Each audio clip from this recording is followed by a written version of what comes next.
Celebrating 10 years of award-winning car talk. It's the In Wheel Time Car Show. Just ahead, we have nothing. We have nothing. So go ahead and turn us off. And No. No. Stay with us, because you know it's fun. That's why we win awards for doing this. I haven't figured that one out yet either. We're going to do the hokey pokey. You know what? If it comes down to it, we'll all get up and do the hokey pokey right here. Yep. Whoa. And I got the song. That's I got access to the song. That's a promise I don't know that I want to keep or they really want to see. We can move the tables out of the way. No, we just get up on the table. Stand on the table. And you shake it all about. You do the hokey pokey and you turn yourself around. That's what it's all about. Hey! We need more liquor. Oh! Time for an add-on. Hey. Here we go. Hey. Yep. He's working on it. Elon. Yeah, but his mouth's closed. Yeah. I'm not a happy person right at the moment. He's not. Yes, you're not. Yes, you're not. Yeah. He's all because as Mars said, we've had problems with getting guests on today. Yeah, and when we do get them on, it's like, what? But Mars works hours all week long to line up guests for us. So it's not Mike's fault. Then when they don't show, it's like we blame Mars. We blame Mars, and it's really fun. Because it is fun. You know, you had talked about Nissan hiring. If you don't want to go for Nissan in Smyrna, Tennessee, you can go for Mercedes-Benz, because Mercedes-Benz is actually outside of between Tuscaloosa and Birmingham. You know, very good. If you want to go to work for Mercedes-Benz International in Alabama, they announced Wednesday that they plan to also hire hundreds of workers by the end of the year. They're looking to fill full-time positions in the body and paint shops, along with their battery plant they're building in Bibb County, where workers will assemble new technology, high-voltage EV batteries.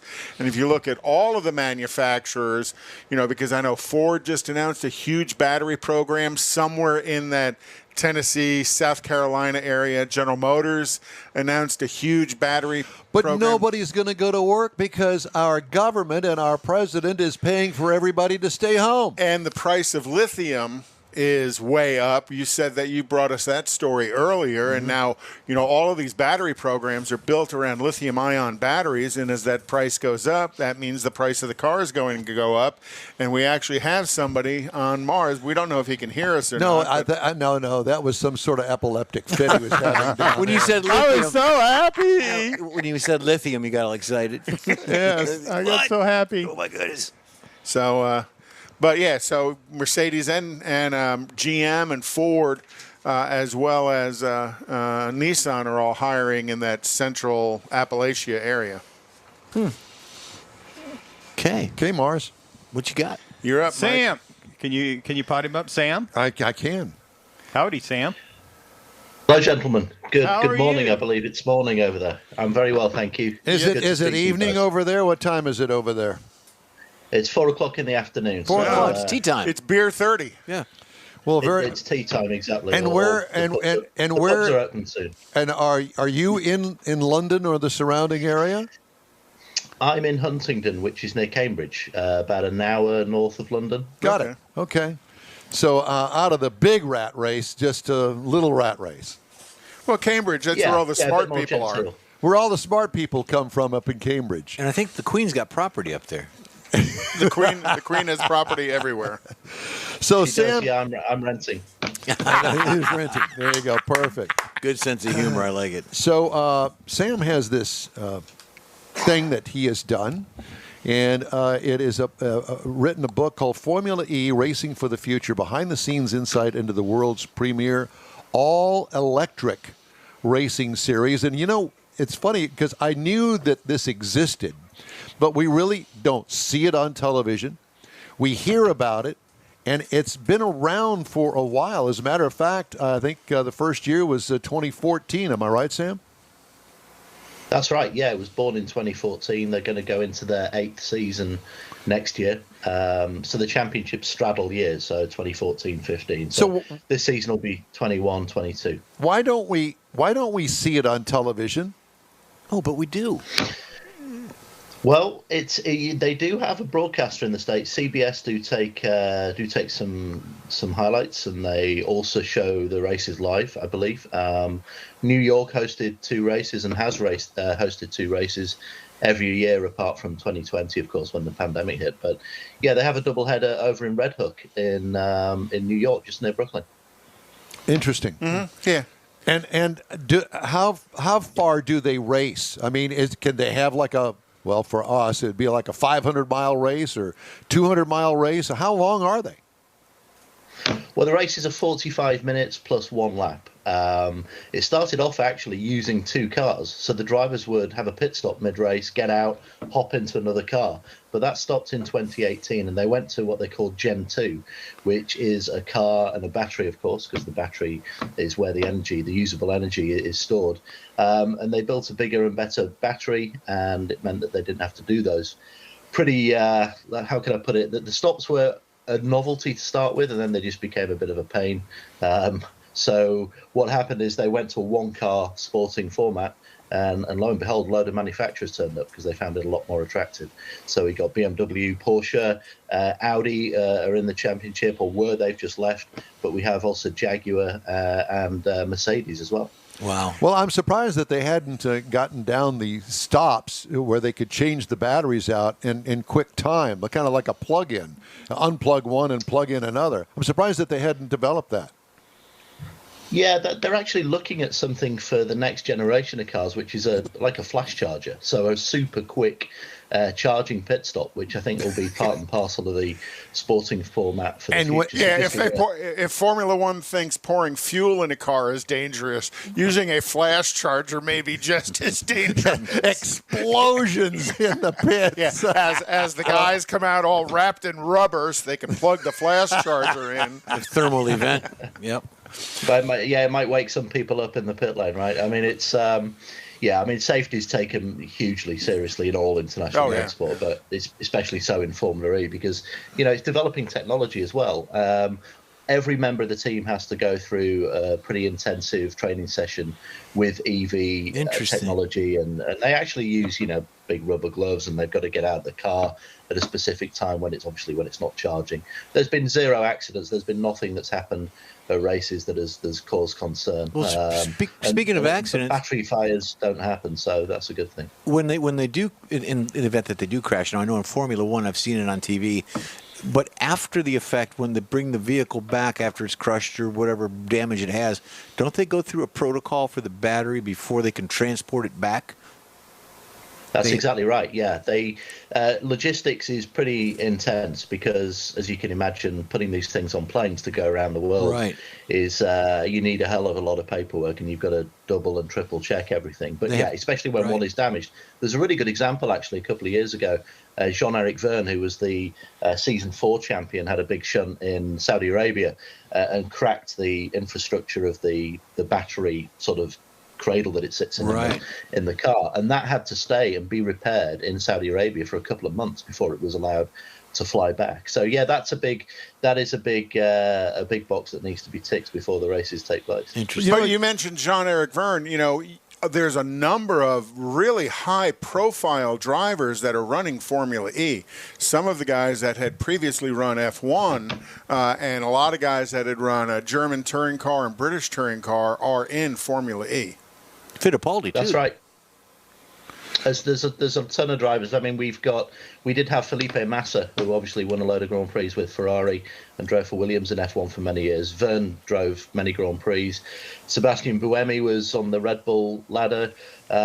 We've got Le Mans winners, ex-DTM winners. I'm just trying to think who we had from the States. We've had quite a few US drivers. Scott Speed, you probably heard of Scott Speed, who ran in Indy for a while.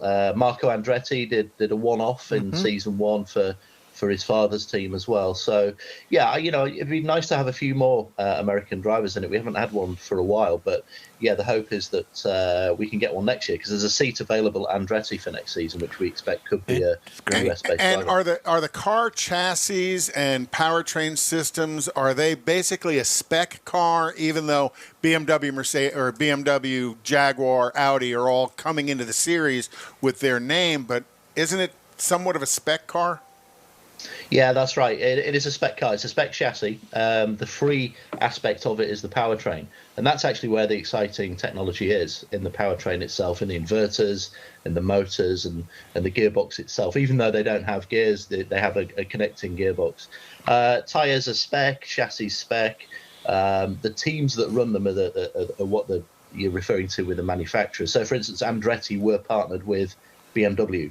They're going alone next year because BMW have gone on to do other things next season. But there's a whole bunch of teams in it that are well known mainly in Europe. But Andretti is the one in the States, and also Jay Penske, who is Roger's son, runs a team called Dragon Penske, which also races in Formula E.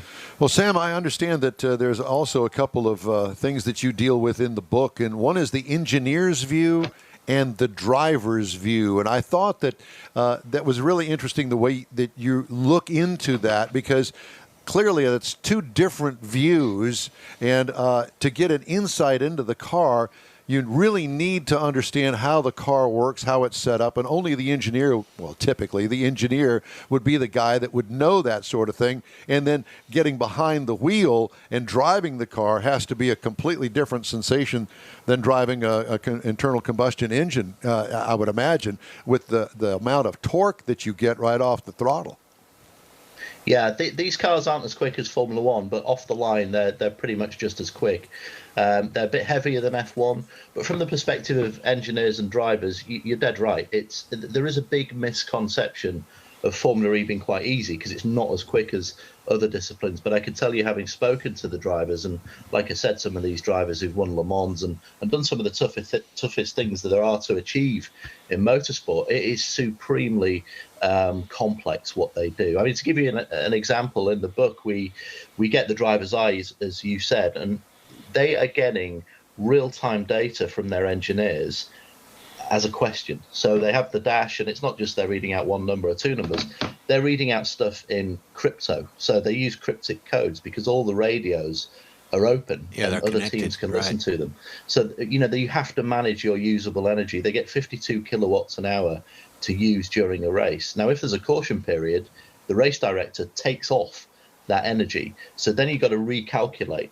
And the other thing which is super interesting in the sporting context is that during the race, they have what they call an attack zone. So the car will go over offline, will go over this attack zone, which is a transponder loop, and it will get an extra boost, approximately 30 kilowatts of power, which they can use then for a certain amount of time during the race. Is that like kind of like game? the little yellow spots you get in Mario Kart? When you run over those, the car accelerates. So there's like a push to pass. It is. They use a push to pass. Exactly. It's a similar thing, but in a very different sort of innovative context. And I think Formula E and the FIA deserve a great deal of praise for that, because it could have been really gimmicky, but honestly, it works superbly well. You get these races within races. So overtaking is, you get overtaken pretty much every lap. And you pretty much never get a dud race. There's always something happening. Even if nothing much happens during the race to start with, it will bubble up to something because people are managing their energy. So there was a great example in Mexico City in 2019 when Lucas Di Grassi won the race literally on the line, because the guy who'd led most of the race miscalculated his energy and just ran out on the line. So we had this amazing, think J.R. Hildebrand at Indy in 2011, when he hit the wall at the last corner. That kind of amazing finish to the race. It's happened more than once in Formula E. And these cars look like an F1 car. There's a variance to it, but they're all well winged out. They've got the big wide tires. It is truly a Formula-looking car that buzzes. Well, it's got kind of a whine sound to them as they power up. So there is a little bit of a sound to it, but not like you expect in an F1 car. But to me, I think the racing is just as exciting. I do too. And it's not Mercedes just getting the blessing of FIA to win everything, and Hamilton takes the championship We're not year going after there. year. We are not sorry, going there. I'm sorry. Yeah. I digress. I am not a Hamilton fan, in case you're wondering over there. Okay. Well, Lewis was born about 15 miles from here. That's good. He was born in a place called Stevenage, just down the road. So he's a bit of a local hero around here. So he's a remarkable driver. Sorry, go on. He is a remarkable driver. He's quite Outstanding. You can't disagree with that. Yeah. Well, one of your guys can. But no. And, as he gets older, maybe he'll come over to Formula E. Don't know if that'll happen or not. Well, we'll have to see. I think that the big question, the pretty interesting question is there going to be convergence of all electric technology in Formula One? I mean, that's the big question.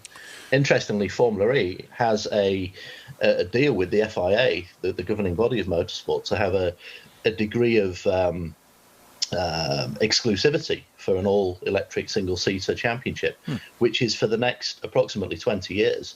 So Wow. Formula One couldn't become all-electric without doing some kind of deal or having an integration with Formula E, which not many people realise, but it is absolutely true.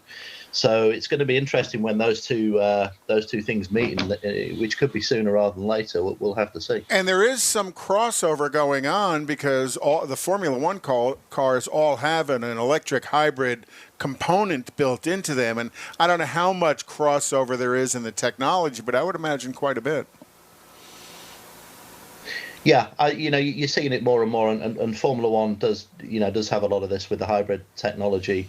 Obviously, it's not all electric, which the projections are that the majority of the world is going to be driving in the next sort of 10 to 15 years for sure. So we're going to have to see how that works. But all I can say is, from covering Formula E since the start, I'm far from an EV evangelist, but. When you see these things, up close, and you recognise the level of performance and the competition and everything to do with the sporting and technical levels, then it's impressive stuff. And if it gets people or new generations and new demographics interested in EV racing, all the better. I'm a diehard racing fan, so I love Lola T70s or Can-Am or whatever as much as the next guy, but. I'm telling you, these things are really impressive and well worth coming to Red Hook next year or wherever you can to see them in action because they're really quick. And lots of manufacturers' money is coming into Formula E. Lots of it. And that's a good thing. This is true. And the key then is managing it, right? You get loads of manufacturers in a championship, and history tells us that it can implode or it can get fraught and, it can eat itself whole. It can ruin that isn't happening yet. Yes, a few have left, but there are so many that it looks like it's going to thrive and survive in the near future. Well, Sam, when we got word that we were going to interview you today, the first thing that came to my mind after reading your bio and all the stuff that's contained in the book, I thought, great idea for a Christmas present for somebody that's getting a new electric car. What a great coffee top table book this is, because it gives you some insight, a different perspective of automotive when it comes to electric. Because who was to know that we would have electric racing this quickly and ramped up this quickly, only beginning in 2014? Hey, and Sam, and speaking of which, earlier we were talking about maybe getting some Americans involved in it a little bit more, but I read an article, I think, that you just did about possibly some more races in the United States, including maybe Houston? Yeah, that's right. Formula E are talking they're talking to cities all the time. I mean, they have a big subbench, let's call it, of cities that want to stage a race. They started out racing on the streets of Long Beach, exactly the same track that IndyCar have used for many years. And then they went to New York in 2017. And they're looking for another race. I think ideally they'd like to race on the West Coast because California obviously is such a hotbed of technology and EV industry there. But Houston certainly talking to Formula E about something in the future. Who's to say if it'll happen or not, but there are talks ongoing. So I think there will be two races in the US in the coming years for sure. We look forward to having you send us your book to In Wheel Time. We appreciate that. Where can we get a copy of your book? I'll make sure if you get some. Yeah, it's if you go to the Twitter page of the publishing company, it's which I've forgotten the name of. Welcome to my world, my friend. You fit right into today's show. Yeah, amen. Absolutely. Yeah, no, I can't even say it's early in the morning. Of course, no. Evro Publishing are the publishing company based in the UK. Got it. Terrific job with the book. If you go to at Evro Publishing or evropublishing.com, you will be able to get a copy there. You can also get it on Amazon, but of course, we'll make sure that you guys get a couple to mull over and to give away in a competition. As you said, autographed, of course. Obviously. Yeah. Well, I think it's great. I'm glad you mentioned Amazon because, like Don said, this is going to be some great Christmas material for people, and we're going to be starting some of that more of that coming up in future shows. And I'm going to post the Evro page on our Facebook page where people can just click directly to it and order the book. Sam, thanks so much for joining us. We truly appreciate your time on this Saturday afternoon over there in England, and the mothership. No, Tell the Queen hey. Tell the Queen hey for us. Yeah. Give her our best, will you? Yeah, I will. She'll be down the. And that's not Elton. That's the lady in the castle. Yeah. Sam, thanks so much for joining us again. We appreciate it, and best of luck on your new book, Formula E: Racing for the Future. That's a pleasure, guys. All the best. Thank you. All the best. All right, take care. Great information. Yeah. All right. So yes. Publication date September 2021. So it just came out. Yeah.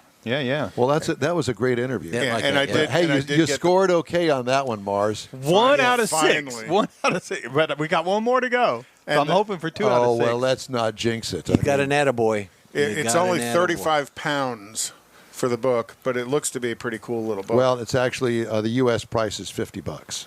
Yeah. That's what it says. I thought you were talking about the weight. Just saying. All right. Hey, if you'd like to get in touch with us, shoot us an email, if you're even still with us. The address is info@nwheeltime.com. Time now for the events calendar. Elon, we're waiting for your email. Events calendar, stuff that's coming up. Saturday, October 16th, is the Mustang Club of Houston's Fall Open Car Show on Planet Ford 45, which, the Mustang Club of Houston, they always put on a good show. Yep. Sunday, October 17th, Kids and Cars, bring your Power Wheels to the barbecue place. Oh, what's the name of the barbecue place? Up on 249. And that starts at 3 p.m., and they're going to have a sectioned-off area for Power Wheels for the kids to show off their Power Wheels. Also, Saturday, October 30th, Chaotic Coffee and Halloween at the French Press in Houston. Saturday, October 30th. Wait a minute. Wait. Chaotic Coffee and Halloween. Chaotic is the name of the car club. You remember Women's Chaos, the car club? We've had them on the show. Okay. Yeah, Mopar. Yeah, Mopar stuff. How fun. Okay, go ahead. And then the Saturday, October 30th, also starting at 8 a.m., is the 13th annual Halloween Car Show at the Funeral Museum, hosted by, was it Space Center? Who was we had them on the show just a few minutes ago, too. Radio check. Radio check. Radio check. Hey, Radio. I got mine. And then October 31st, Houston Cars and Cocktails at Little Woodrow's in Tomball. And then this one's out there a little bit, but worth talking about. December 11th at Legacy Ford is Toys for Tots Car Show in Rosenberg. Cool. Right. Time now for this hour's story from Mr. Mars. And it's a continuation of his theme that he's picked up on, banned race cars. Oh. And this week we're going to talk about those things, those actually ugly cars called the Dodge Daytona and the Plymouth Superbird. Oh, come on. No, if you get up close to one of those cars, you're going to go, ooh. Well, but it wasn't built for looks. It was built for speed, and boy, did it work. That's right. And they did. Dealers literally had them sitting on the lots because they couldn't sell them because the public just didn't like the way they were looked. Ugly. Yeah, they were. Well, plus you can order them that was way off of the ground in the front. That huge wing in the back meant nothing to most people. And you could order them in all those wild Plymouth and Dodge colors back in the day. But you know what? Back in the day. But there was a kind of a sequence of things that kind of got them banned. There wasn't one specific thing that got them banned. But really what started it all was when Richard Petty left Plymouth and went over to Ford. Well, this was designed to help lure him back to Plymouth and to the Dodge house. and particularly to Plymouth. So it was basically designed for that reason and for the 1970 racing season. So it started out with the Dodge Daytona Superbird, a Hemi-powered car, won its first race at Talladega, first car to go over 200 miles an hour as a stock car, and went on to win like 38 races in 1970. So it really jumped out there with a big style, not only in looks, but in the way it ran. So the big wing that's on the back of it is actually 58 inches wide. It's made out of aluminum. I wasn't sure what it was, what I thought it was. But and anyway. It had an adjustable downforce there. The center section was adjustable. You can actually sit on angles, that. right? You can sit on it. And there's a lot of reasons that a lot of people think that it was done as a rule that the trunk lid had to open. And so it was designed that high to do it, to clear the trunk lid. Well, no. It's designed so that the airflow coming across the top of the roof would actually catch that spoiler and actually do what it's supposed to do in circumstances where it just happened to fit that the trunk opened up. And the Superbird's wing is taller than the Dodge Daytona's wing. No. Okay. Yes. Well, please continue on with the story. So- We promise not to interrupt anymore. So the Daytona is the one that started it out, and so the Plymouth designers, the Plymouth engineers, they thought they would make it look a little bit better. They changed the angle of the wing in the back. They also changed the nose piece on it, which was also metal. I always thought it was fiberglass, but it's not. It's aluminum. The fiberglass is for the headlight covers only. Now, it's also got two scoops, rearward-facing scoops, that are above the front tires. Again, for the street car, that's there for looks, but for the race cars, they were cutouts underneath that. Mm-hmm. One of the rules in NASCAR at the time was that you could do cutouts like that for tire clearance. So that's the reason they officially did it. But the reality of it was they did it to get that airflow, to get the air pressure out from under there. So it was all about aerodynamics for it. So, and again, this is one of the things that kind of led to it once they kind of figured out why they were really doing these cutouts. The other thing was they changed the angle of the rear glass. And they changed it by several different degrees. And so to do that, they had to go across the top of the headline there to actually fill in the body because of the difference in the glass. So for the race cars, it wasn't too big a deal. But for Dodge, because they changed the rules that Plymouth had to build 4 times as many of their cars because they changed the rule. Instead of building 500, they had to build one for every 2 car dealerships. So they had to spend twice as many. So that's why you're going to find on the street cars of the Plymouth, they've got vinyl tops. Cost too much to finish it out for that many cars. They just threw it up there and they just covered it in vinyl, and that's what they put out on the market. So it was a combination of things that got these cars, and it was all about the aerodynamics, just like some of the other cars we talked about, that got these vehicles banned after basically racing only 1 year. They were too fast, and the official reason is they were too fast for the tire. Yeah, but the cars were very successful on big tracks. They were not very successful on small tracks. In 1969, which was the year only Dodge ran, Ford won 23 races. Dodge only won 6. Well, part of that's because the aerodynamics weren't effective after 60 miles an hour. You put these on a drag strip, the street car, street roadrunner, or street charger would beat this supercar in a quarter mile because it's heavier. Interesting. Wow. So it was a combination of things, but I thought it was some of the things I thought weren't the real reason. All right. Thank you, sir. The In Wheel Time Car Show streams on Facebook, YouTube, Twitch, and InWheelTime.com. Podcasts are available from your favorite podcast provider. In Wheel Time Car Show continues right after a quick break. Well, I think it's going to. Let me tell you about a locally owned and operated group of dealerships called Bayway. Bayway owner Daryl Wisniewski is born and raised right here, and he knows Houstonians better than anyone. Daryl's been in the Houston car business since high school. Houston experience that you just can't get at other dealerships.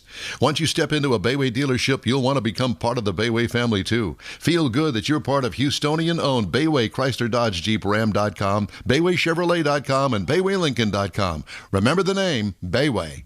Tailpipes and Tacos, Houston's premier monthly car cruise-in, returns Saturday morning, October 16th to the Lupi Tortilla Tex-Mex in Katy. Tailpipes and Tacos is free and you're invited. Collector cars, hot rods, customs, magnificent originals, and resto mods will all be on display. Lupi founder, car collector, and drag racer Stan Holt brings you the coolest Saturday morning cruise-in, Tailpipes and Tacos.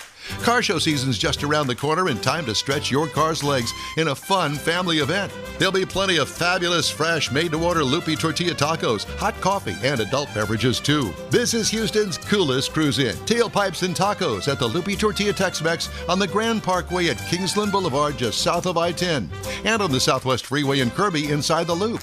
Get your ride ready and we'll see you at the Tailpipes and Tacos Saturday morning cruise-in, October 16th, 8 to 11 a.m. The In-Wheel Time Car Show will be there too.